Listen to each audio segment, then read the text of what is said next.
but Appleby, the law firm at the heart of this leak, was originally set up in Bermuda, which is still seen as a tax haven. Joining me now is Bermuda's Premier and Minister of Finance, David Burt. David Burt, good evening to you.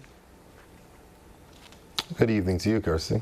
PricewaterhouseCoopers, internationally renowned accountants, say Bermuda imposes no taxes on profits, income, dividends or capital gains, has no limit on accumulation of profit, no requirement to distribute dividends.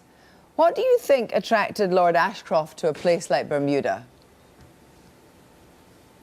Well, I don't know what attracted Lord Ashcroft to Bermuda, but what I can state is that, and I think it's important for your viewers to understand, that Bermuda has a robust regulatory regime, and due to the new global regulations, every single UK national who has accounts in Bermuda, that information is transferred automatically to Her Majesty's Revenue and Customs. So there could be many reasons why many people can be in Bermuda, but it cannot be to avoid taxes, as we make sure that we report everything to the UK authorities. So maybe he just was there because the weather was good. It's a good place to do business. Oh, well, it is an excellent place to do business. Bermuda is a global, so you're not worried about unsavory people? Center. You're not worried about any unsavory people bringing their business to Bermuda?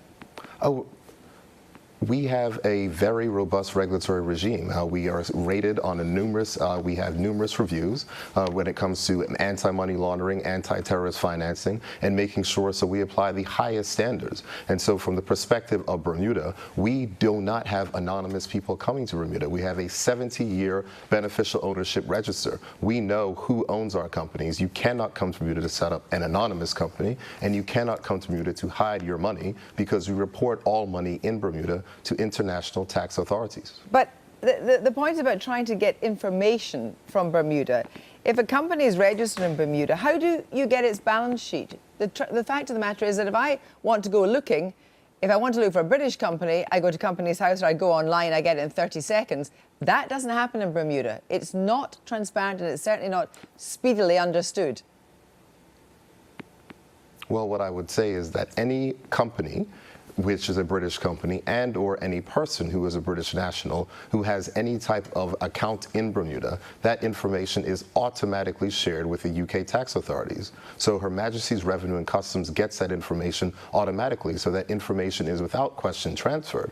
The issue at hand here is a question of tax avoidance. You cannot avoid taxes if we are reporting all of your financial account information to Her Majesty's Revenue and Customs, which is what we do here in Bermuda. We are a leading center for international business, and we are a leading center in transparency, and we're very proud of our record. But we know now from the panorama tonight that there's a leaked presentation by Appleby, and of course it was founded in Bermuda. The firm gave staff in Bermuda a briefing which said there was systematic non-compliance in Bermuda, no risk assessments done. Doesn't that worry you? Well, it would worry me if that was what happened all the time. But what you will see is that we have a robust regulatory regime. Surely if it happens any of the time, you should be worried. What you've seen what I would say is I think what you would have seen further inside of the same item which you're speaking about is the enforcement action which had taken place, and making sure that we keep all of our companies up to date. So from the perspective of anti-money laundering, we have a robust regime. We make sure that we examine and hold our companies to very high standards. Systematic non-compliance in Bermuda, not the odd bit of non-compliance, systematic non-compliance in Bermuda, no risk assessment. I imagine that by your own lights, you would say that Appleby is probably one of your biggest and most prestigious firms. This is the briefing, the leaked presentation that they gave staff. That is not, a flash in the pan one-off. It's systematic.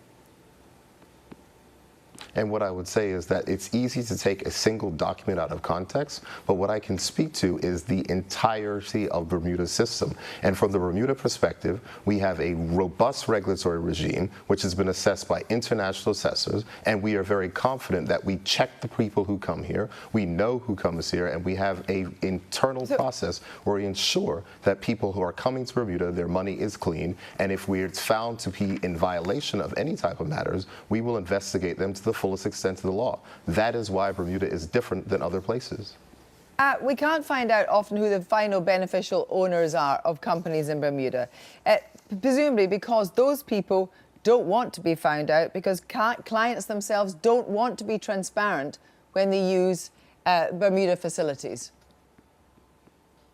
Her Majesty's Revenue and Customs gets all the information, so Her Majesty's Revenue and Customs knows the beneficial ownership of any person and entity in Bermuda. And in addition to Her Majesty's Revenue and Customs, we share that information with 114 treaty partners around the world. So they are able to find out, the tax authorities in their home countries get information shared automatically from Bermuda of those persons. So it is not accurate to say that the UK authorities do not know who the beneficial ownerships are, the beneficial owners are of Bermuda companies. They are aware because we share that information automatically. David Burt, thank you for joining us. And of course, just to be absolutely clear, Lord Ashcroft denies any wrongdoing.